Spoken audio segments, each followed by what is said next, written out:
Assalamu alaikum. Today we will discuss on carbon and its compounds, one of the great and most important chapter from the section chemistry of 10th class. तो carbon जो है it comes from the Latin word से लिया गया है. ठीक है, carbon जो है ये लैटिन वर्ड से लिया गया है कार्बो से. इसे लिया गया है कार्बो से, और उस कार्बो का मतलब है कोल या चारकोल. ठीक है, जो कार्बन है ये एक लैटिन वर्ड है कार्बो का मतलब है कोल या चारकोल. ठीक है, तो जो कार्बन है, कार्बन की डिस्कवरी या हम कहेंगे कि इसकी खोज जो हुई थी वो हुई थी 1789 में. 1789 में एक बहुत बड़े केमिस्ट थे जिनका नाम था A.L. लेवोसियर उनका नाम था. ठीक है, A.L. लेवोसियर 1789 में उन्होंने इस पे काम किया कार्बन पे, और उसके बाद इस पे और ज्यादा काम किया. और एक बहुत बड़े केमिस्ट रह चुके हैं जिनका नाम था A.G. वर्नियर.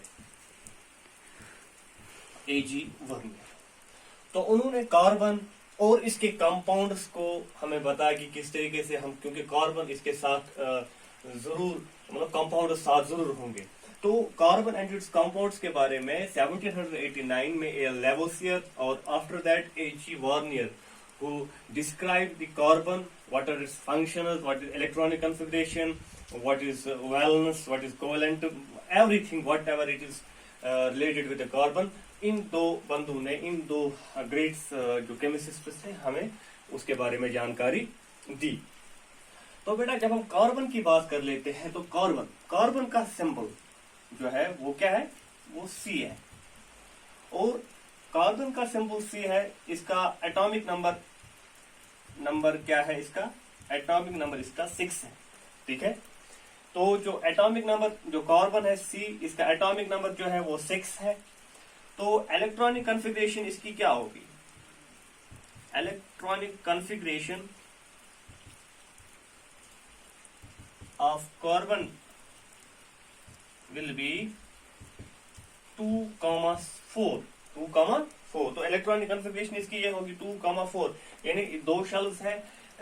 दो शेल्स में अगर हम देखेंगे कि जो शेल्स हम देख लेते हैं कि अलग अलग तरीकों के शेल्स होते हैं, तो जो शेल्स है उनके हिसाब से हम इनकी इलेक्ट्रॉनिक कॉन्फ़िगरेशन अलग अलग शेलों में हम मतलब इसको मतलब उसको फिल कर लेते हैं. तो हमारे पास जो शेल्स है, दो शेल्स है, के शेल है और उसके बाद एल शेल है हमारे पास. तो के शेल और एल शेल, यानी के शेल एंड एल शेल. तो जो के शेल और एल शेल है, के शेल में 2 इलेक्ट्रॉन जाएंगे और एल शेल में बाकी 4 इलेक्ट्रॉन जाएंगे. ठीक है, तो जब के शेल में 2 इलेक्ट्रॉन जा रहे हैं, एल शेल में 4 इलेक्ट्रॉन जा रहे हैं, क्योंकि 6 में से हमें निकालना है, तो ये तो बैलेंस हो गया. लेकिन एल शेल यानी जिसको हम क्या बोलते हैं, इस टाइम इसको हम क्या बोलेंगे, वैलेंस, यानी आउटर शेल और वैलेंस शेल. ठीक है, तो जिस आउटर शेल और वैलेंस शेल जो यहाँ पे है वो एल शेल है हमारे पास. ठीक है, तो लेकिन एल शेल में कम से कम जो ऑक्टेट रूल है, ऑक्टेट रूल के हिसाब से कम आउटर शेल में कितने होने चाहिए, 8 इलेक्ट्रॉन्स होने चाहिए. लेकिन यहाँ पे कितने हैं, 4 इलेक्ट्रॉन्स हैं. तो अब हमें क्या करना है इसके लिए कि हम इसको बैलेंस में ले आए. हम एल शेल को जो उसका रिक्वायरमेंट है इलेक्ट्रॉन्स की, क्या उसको फिल कैसे करेंगे. ठीक है, वो अब चीज हमें देखने वाली है. ठीक है, तो यहां तक हमने देखा कार्बन सिंबल 6 है, एटॉमिक नंबर 6 है, इलेक्ट्रॉनिक कॉन्फ़िगरेशन जो है वो 2,6 है, जिसमें 2 एल के शेल के लिए जाएंगे, 4 एल शेल के लिए जाएंगे, लेकिन एल शेल यहाँ पे सुटेबल नहीं है. ठीक है, तो उसके बाद हम देख लेते हैं आगे इसका. तो जब हम आगे चले जाते हैं तो अब हमें क्या करना है, बैलेंस करना है. जो कार्बन है, इस कार्बन को क्या करना है, हमें बैलेंस करना है. तो बैलेंस करने के लिए इस कार्बन को या तो हमें 4 इलेक्ट्रॉन्स हमारे पास है, या तो हमें गेन करने हैं 4 इलेक्ट्रॉन्स, तो 4 + 4 = 8 हो जाएगा. या तो हमें लूज करने हैं, ताकि जो अगर हम लूज इलेक्ट्रॉन्स करेंगे तो वहां पे वो भी बैलेंस में आ जाएगा. लेकिन या तो पॉजिटिव यहाँ पे हो जाएगा या तो नेगेटिव हो जाएगा यहाँ पे. ठीक है, लेकिन अगर फॉर एग्जाम्पल यहाँ पे एक एड्रेस, कार्बन एक ऐसा मतलब एलिमेंट है जहाँ पे एक अनोखी बात है, एक डिफरेंट तरीके की चीज है। मिसाल के तौर पर कार्बन का जो साइज है वो बहुत ज्यादा स्मॉल, ठीक है।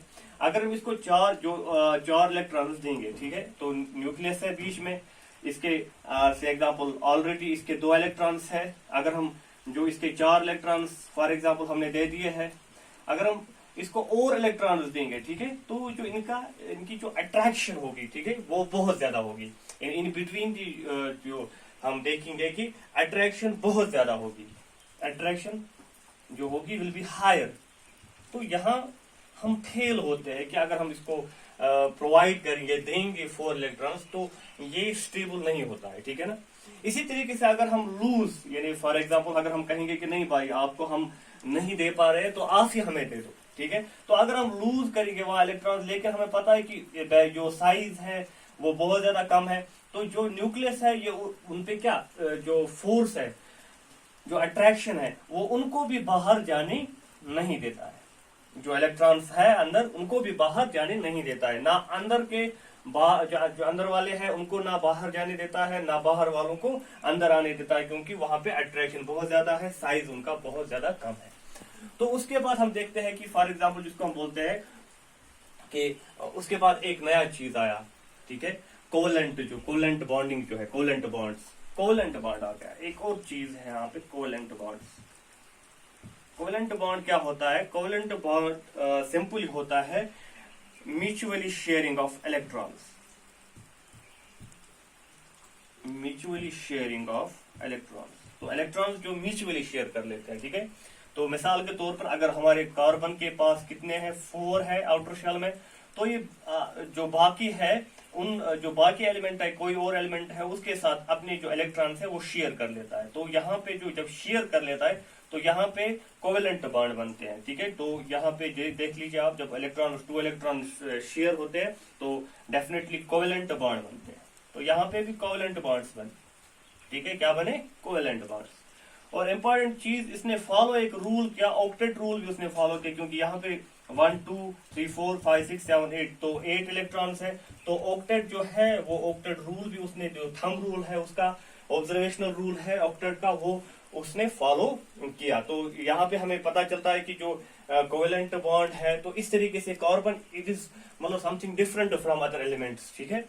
तो जो कार्बन है इसको इसीलिए मतलब पूरे जो हमारा केमिस्ट्री है, या जिसको हम पीरियोडिक टेबल कहेंगे, या बहुत सारे जो एलिमेंट्स हमारे पास है, इसको इसीलिए इसकी जो खासियत है, बहुत सारी खासियतें हैं, उनकी वजह से इसको क्या किया गया, इसको अलग अलग किया गया है। तो जब उनको अलग अलग किया गया तो उसी हवाले से हम देख लेते हैं कि क्योंकि इसके पास बहुत ज्यादा खासियतें हैं, क्योंकि केमिकल बॉन्ड बना लेता है, ऑक्टेट रूल जो किस तरीके से फॉलो करता है, तो ये भी हमें देखने को मिल रहा है यहाँ पे, ठीक है ना। और सबसे इम्पोर्टेंट चीज जो है जो कार्बन की है, ये इम्पोर्टेंट चीज है, आपको याद रखनी चाहिए कि जो कार्बन है ना ये गेन इलेक्ट्रॉन करता है, ठीक है, ना ये गेन इलेक्ट्रॉन्स करता है, और ये ना लूज इलेक्ट्रॉन्स करता है, ना ये किसी को इलेक्ट्रॉन प्रोवाइड करता है, ना ये किसी से इलेक्ट्रॉन्स लेता है। ये इंपॉर्टेंट चीज है। और इसलिए क्या हम कहते हैं कि जो कार्बन है टेट्रावैलेंट जो है, ठीक है, कार्बन इज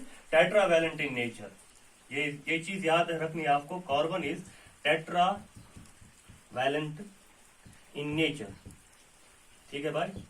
तो टेट्रावैलेंट कार्बन नेचर में है। तो कार्बन क्या है, इसके अलग अलग कंपाउंड्स क्या है, वो भी हम देखेंगे कि क्योंकि जो हमें कॉम्बिनेशन इनकी देखनी है, ठीक है, बहुत सारी चीजें कार्बन की देखनी है। लेकिन जो हम कहते हैं कि simply I have introduce carbon with you, तो इंशाल्लाह नेक्स्ट चैप्टर में हम आगे बढ़ेंगे, ठीक है। तब तक के लिए अल्लाह हाफिज।